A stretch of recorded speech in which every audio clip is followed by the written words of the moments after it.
Hello friends, करण और प्रावधान संबंधी मानदंडों को अपनाकर विवेकपूर्ण मानदंडों को ऊंचा करने का प्रयास बैंकिंग सुधार का एक अत्यंत महत्वपूर्ण अंग रहा है। नेक्स्ट, नए निजी क्षेत्र के बैंकों की स्थापना। इसके अंतर्गत बैंकिंग सुधार को IG पटेल कमेटी बैठी थी और उससे 7 नए निजी क्षेत्रों के बैंकों में काम संलग्न थे। तो 7 बैंक थे: development credit bank, axis bank, HDFC, ICICI, IndusInd, Kotak Mahindra, yes bank आदि। जोखिम प्रबंधन, रिस्क मैनेजमेंट। पिछले वर्षों में बैंकों के विकास के साथ साथ उनके समक्ष कई प्रकार की जोखिम बढ़ गई। इनमें विशेषतः बैंकों के लिए कार्यात्मक जोखिम बढ़ी है।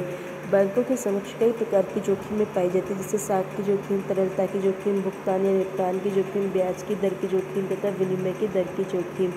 रिजर्व बैंक ने इन जोखिमों को कम करने के लिए दिशा निर्देश जारी किए जिनका बैंक उपयोग कर सकते हैं। लेकिन बैंकों में जोखिम प्रबंधन प्रणालियों को उनके व्यवसाय के आकार में परिवर्तनों, बाजार की दशाओं तथा बैंकों द्वारा जारी किए गए नए उत्पादों के अनुरूप ढालना होता है।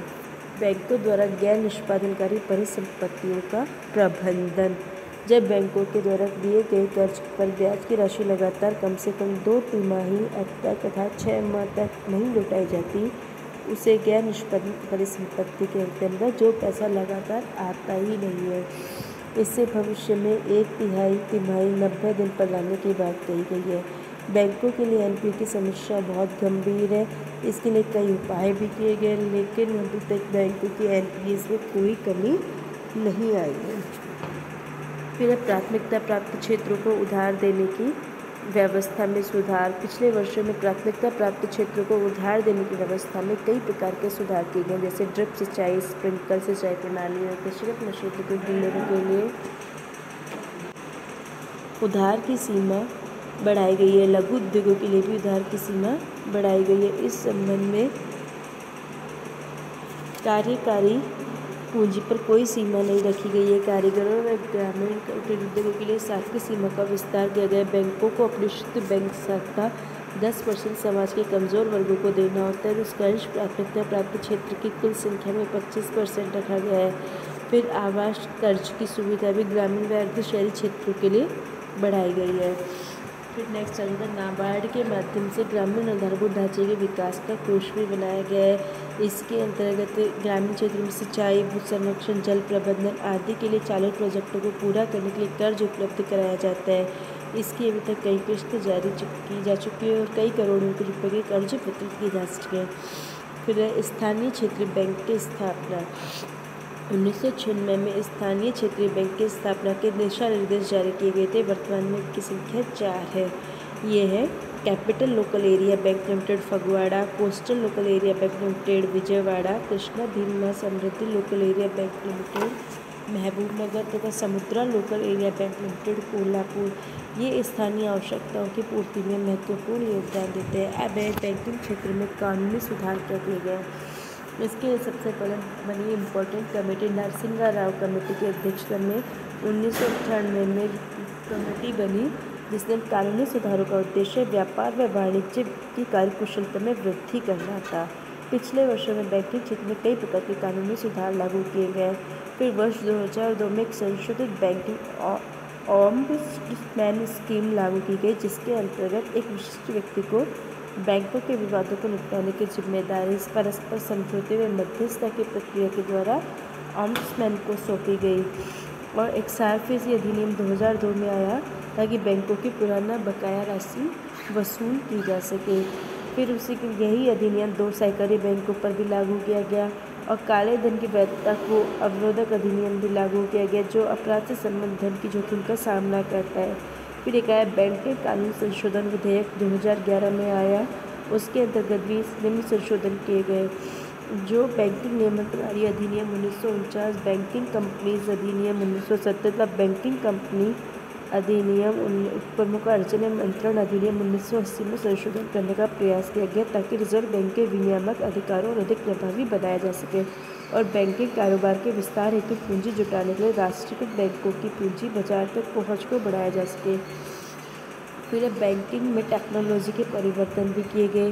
कंप्यूटराइजेशन सारे भी बैंकों में किया गया और इस दिशा में सार्वजनिक क्षेत्र के बैंक भी काफ़ी आगे बढ़ रहे हैं। बैंकों के द्वारा इससे बैंकों के आधुनिकीकरण को अत्यधिक इम्पोर्टेंस मिली है और उदारीकरण के दौर में बैंकिंग के विस्तार में भी मदद मिली है और इससे सूचनाओं का आदान प्रदान भी काफ़ी बढ़ा है। फिर कृषि कर्ज के छूट व ऋण राहत योजना 2008 में हुआ, उसकी क्या प्रगति इस पर देखेंगे हम। इसमें 40,000 करोड़ के ऋण प्रदान किए गए, जिसमें 28,000 तो नाबार्ड को दिए गए ताकि वो ग्रामीण प्रादेशिक बैंकों में सहकारी संस्थाओं को मिल सके, और शेष जो 12,000 करोड़ के ऋण है वो राज्य सहकारी बैंकों, स्थानीय क्षेत्रीय बैंकों, शहरी सहकारी बैंकों के लिए रिजर्व किए गए।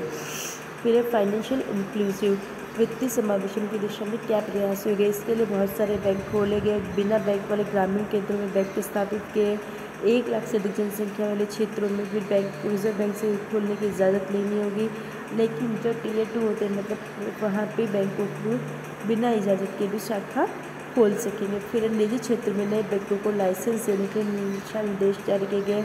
इसके लिए 31 अक्टूबर 2011 को दिशा निर्देशों का प्रारूप जारी किया गया है, जिसके अंतर्गत प्रमोटर का न्यूनतम 10 वर्ष का ट्रैक रिकॉर्ड, ढांचा कंपनी का स्वरूप होगा, न्यूनतम पूंजी 500 करोड़ की होगी। नए बैंक में प्रथम 5 वर्ष के लिए विदेशी शेयर होल्डिंग 49% से अधिक नहीं होगी और कम से कम 50% संचालन स्वतंत्र श्रेणी के होंगे, और बैंकों को वित्तीय समावेशीकरण प्राप्त करना होगा। नेक्स्ट इसमें है भारतीय बैंकों को बेसल III ढांचे में शामिल होने के लिए तत्पर किया गया है। यह ढांचा जनवरी 2013 से 2019 तक लागू रहा। इसका उद्देश्य बैंकों को 2008 जैसी आर्थिक मंदी के कुप्रभावों से मुक्त रखना है। इसके लिए उनके लिए पूंजी की मात्रा व किस्म के कुछ मानक निर्धारित किए गए, जैसे उनके CRAR को 10.5% तक रखा गया बेसल III के अनुसार, जबकि भारतीय बैंकों का मार्च 2015 के अंत में ये 12.70 था। अतः बैंकिंग विशेषज्ञों का मत है कि भारतीय बैंक बेसल III की शर्तों का पालन कर पाएंगे और इससे कोई कठिनाई नहीं होगी और मंदी जैसी परिस्थितियों से बचने में भी सहूलियत होगी। फिर अन्य प्रवृत्तियाँ क्या है। अन्य प्रवृत्तियों में हम देखेंगे बैंकिंग व्यवस्था में अनेक प्रकार के आवश्यक सुधार नित्य प्रति किए जा रहे हैं, जैसे चेकों की शीघ्र जमा करने की व्यवस्था, अस्वीकृत चेकों की शीघ्रता से लौटाने की व्यवस्था, टिकाऊ उपभोक्ता वस्तुओं के लिए बहुत कम ब्याज दर कर्ज देने की व्यवस्था, अपने ग्राहकों को जानो KYC ताकि वित्तीय गड़बड़ी को रोकी जा सके, काले धन के प्रसार पर रोक लगे, सार्वजनिक क्षेत्र के उपक्रमों के विनिवेश के लिए बोली लगाने वालों को बैंक धन उपलब्ध करा सके तथा ऐसे उपाय अपना सके ताकि स्टॉक बाजार में समय समय पर होने वाले कांडों व कारनामों को रोका जा सके। मोदी सरकार ने वित्तीय समावेशन को बढ़ावा देने के लिए एक देशव्यापी जनधन योजना लागू की है ताकि सभी लोगों के खाते जुड़ जाए और लोगों को सीधे भुगतान मिल सके, कहीं बीच में कोई बिचौलिए को कमीशन के रूप में उनकी राशि कम ना जाए पहुँचे। और इसके कारण हम सारांश रूप में देख सकते हैं कि 1991 से आर्थिक सुधारों के दौर में उदारीकरण की प्रक्रिया को सफल बनाने के लिए वित्तीय व बैंकिंग सुधारों पर भी काफ़ी ध्यान केंद्रित किया गया है। आज की बैंकिंग प्रणाली पहले की तुलना में अधिक व्यापक, अधिक आधुनिक, अधिक प्रगतिशील और अधिक विकासोन्मुख हो गई है और इसी के क्रम में मौद्रिक और साख नीति में भी हर 6 महीने में सुधार होते रहते हैं।